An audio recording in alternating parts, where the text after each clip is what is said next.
Fascist সরকারের দীর্ঘ 15 বছরের শাসনে বাংলাদেশের অর্থনীতি প্রায় ধ্বংসপ্রাপ্ত হয়ে গিয়েছিল এবং শুধু অর্থনীতি নয়, একই সঙ্গে সমস্ত প্রতিষ্ঠানগুলো, গণতান্ত্রিক প্রতিষ্ঠানগুলো ধ্বংসপ্রাপ্ত হয়েছিল।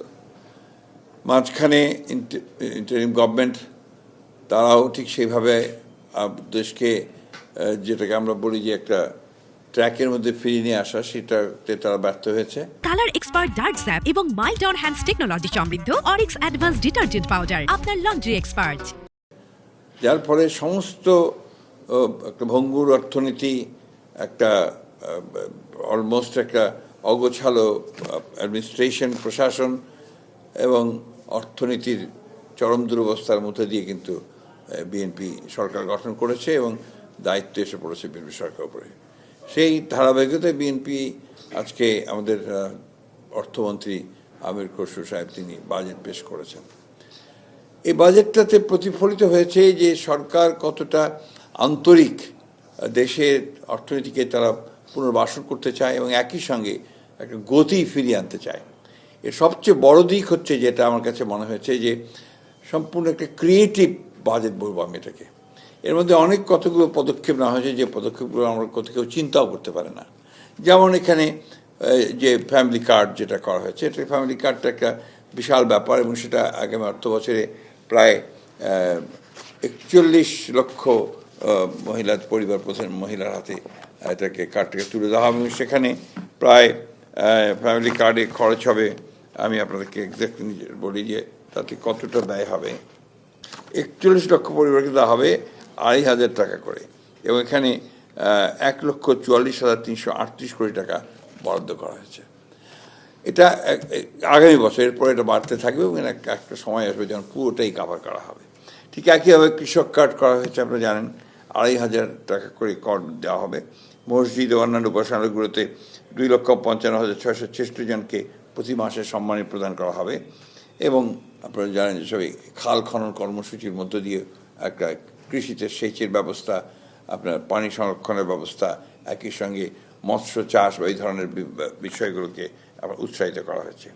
সবচেয়ে বড় আমার কাছে যে জিনিসটা ভালো লেগেছে যে একটা দেশীয় উৎপাদনের ক্ষেত্রে যারা বিভিন্ন খাতে উৎপাদন করতে যাবেন, বিনিয়োগ করতে যাবেন, তাদেরকে যে প্রণোদনা দেওয়া হয়েছে, এটা আগে কখনো দেওয়া হয়নি এবং সমস্ত কর রেয়াত দেওয়া হয়েছে এবং অন্য সব রকমের সুবিধা প্রদান করা হয়েছে এবং যেখানে যেগুলো আমাদের দেশে উৎপাদন হয় সেগুলোকে প্রোটেকশন দেওয়ার জন্য বিদেশ থেকে আমদানি করার ব্যাপারে কিন্তু সেখানে কর আরোপ করা হয়েছে, অর্থাৎ প্রোটেকশন পুরোপুরিভাবে দেওয়া হয়েছে। কৃষির ক্ষেত্রেও আপনারা কীভাবে করা হয়েছে এবং আমাদের যেটা যে ক্রিয়েটিভ যে আপনার ইকোনমি যেটাকে বলছে তারা, এটা অত্যন্ত নতুন ধরনের একটা চিন্তাভাবনা। এই স্পোর্টস ইকোনমিতে আপনার বলছে জাতীয় দলের খেলোয়াড়দের মাসিক সম্মানী প্রদান করা হচ্ছে, নতুন 20 স্পোর্টস আয়োজন করা হবে এবং ইন্টার স্কুল খেলাগুলোকে আবার চালু করা হচ্ছে। একই সঙ্গে আপনার 12 থেকে 14 বছরের প্রতিভান ক্রীড়া শিক্ষার্থীদেরকে বৃত্তি প্রদান করা হবে এবং 64 জেলায় 64 স্পোর্টস ভিলেজ প্রতিষ্ঠা করা হবে। এগুলো সম্পূর্ণ নতুন চিন্তা এবং একই সঙ্গে আপনার সংস্কৃতির ক্ষেত্রেও কিন্তু একইভাবে আপনার সংস্কৃতিকে পুরোপুরিভাবে একটা ইকোনমির মধ্যে নিয়ে আসার চিন্তাভাবনা করা হচ্ছে। এগুলো হচ্ছে আপনার সম্পূর্ণ নতুন চিন্তাভাবনা। যেমন একটি গ্রাম একটি পণ্য উদ্যোগের আওতায় মৃৎশিল্প, বুনন শিল্প, শীতলপাটি, শতরঞ্চি সহ সব ধরনের ক্রিয়েটিভ পণ্য চিহ্নিতকরণের উদ্যোগ নেওয়া হয়েছে এবং সেগুলোকে বাজারজাতকরণের ব্যবস্থা করা হবে। লোক সংস্কৃতি হস্তশিল্পের আন্তর্জাতিক বাজার প্রসার করার চেষ্টা করা হবে। ঢাকার পূর্বাঞ্চলে 160 একর জায়গার উপর পিপিপি মডেলে বিশ্বমানের একটা ক্রিয়েটিভ হাব স্থাপন করা হবে। এই জিনিসগুলো হচ্ছে আপনার, আমি মনে করি যে সম্পূর্ণ নতুন ধরনের চিন্তাভাবনা, এগুলো আমাদের ইকোনমিকে বহুদূর সামনের দিকে এগিয়ে নিয়ে যাবে। কর্মসংস্থান বৃদ্ধি করার সমস্ত চেষ্টা করা হয়েছে। এখানে এসএমই খাতের বিকাশের সহজ শর্তে ঋণ বিতরণ করা হবে আপনার 2,000 কোটি টাকা। প্রবাসী কর্মীদের সামগ্রিক কল্যাণ নিশ্চিত করে প্রবাসী কার্ড দেওয়া হবে। হাইটেক পার্কে 15,000 জনের কর্মসংস্থান সৃষ্টি করা হবে।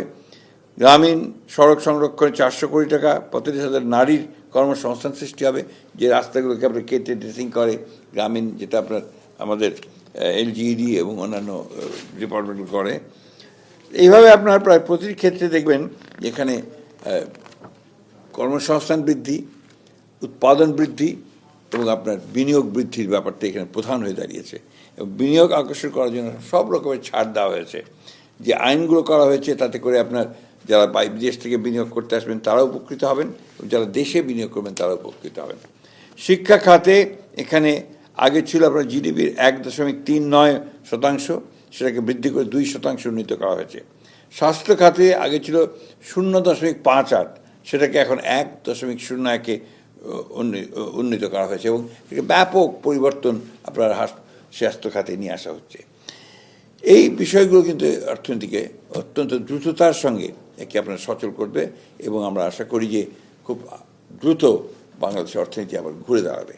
আমাদের প্রধানমন্ত্রী জনাব তারেক রহমান সাহেবের নির্দেশে, তার চিন্তা ভাবনাগুলোর মধ্যে নিয়ে আমাদের অর্থমন্ত্রী আমির খসরু সাহেব অর্থ মন্ত্রণালয়ের সকলের সহযোগিতা নিয়ে বিভিন্ন স্টেক হোল্ডারদের সঙ্গে কথা বলে আমার মনে হয় যে আপনার বাজেটটা করা হয়েছে। এই বাজেটটা মূলত হচ্ছে আপনার উৎপাদন বান্ধব, বিনিয়োগ বান্ধব এবং ব্যবসা বান্ধব। এটা আমার কাছে সবচেয়ে বড় করে মনে হয়েছে এবং এই ধরনের বাজেট আমরা আগে কখনো দেখিনি। যে ছাড়গুলো দেওয়া হয়েছে, রেয়াত দিয়ে দেওয়া হয়েছে, আপনার এটা আমরা আগে কখনো এত ছাড় ট্যাক্সের মধ্যে আমরা দেখতে পাইনি, যেটা এবার আমরা দেখতে পাচ্ছি। অর্থাৎ দেশীয় আপনার শিল্পগুলোর কে প্রসারের জন্যে এই সমস্ত ব্যবস্থা করা হয়েছে এবং আপনার হ্যাসেলস কর দিতে গিয়ে যে হ্যাসেল সেগুলোকে আপনার অনেকটা ঠিক করা হয়েছে এবং যেটাকে বলা হচ্ছে যে নিয়ন্ত্রণ কমিয়ে ফেলা হয়েছে। আপনার একটার পর একটা আইন টাইন দিয়ে নিয়ন্ত্রণ করা হতো, রেগুলেট করা হতো, ব্যবসায়ীরা কিন্তু এখানে ব্যবসা করতে স্বচ্ছন্দ বোধ করতো না, সেগুলোকে একেবারে তুলে দেওয়া হয়েছে এবং ব্যবসায়ীরা এখন স্বচ্ছন্দে ব্যবসা করতে পারবেন, তারা নিজেরাই কর পেমেন্ট করতে পারবেন, তারা নিজেরাই আপনার তাদের বিভিন্ন যে ইনফরমেশন দিয়ে সাথে করতে পারবেন, রিটার্ন দিতে পারবেন অত্যন্ত সহজভাবে।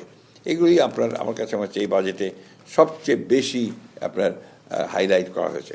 রাজস্ব বৃদ্ধি করার জন্য অনেকে বলবেন যে এত দিন রাজস্ব বৃদ্ধি হবে কী করে, কর নীতি ও কর ব্যবস্থা অনেকে পৃথকীকরণ করা হয়েছে এবং আপনার যে করদাতাদের এটা আপনার আয়তনটা, তার পরিধিটাকে অনেক বৃদ্ধি করা হচ্ছে, যার ফলে এখানে আপনার চালু হবে কাস্টমসের পূর্ণাঙ্গ অটোমেশন হবে, স্বয়ংক্রিয় করার মাধ্যমে উৎসে কর যাচাইয়ের সময় কমিয়ে আনা হবে, জনবান্ধব কর প্রশাসন করার মাধ্যমে করের আওতা বৃদ্ধি করা হবে, রপ্তানির সমন্বয়ে সকল খাতকে কাস্টমস বন্ডের আওতায় শুল্কমুক্ত হবে কাঁচামাল উপকরণ আমদানির সুবিধা প্রদান করা হবে।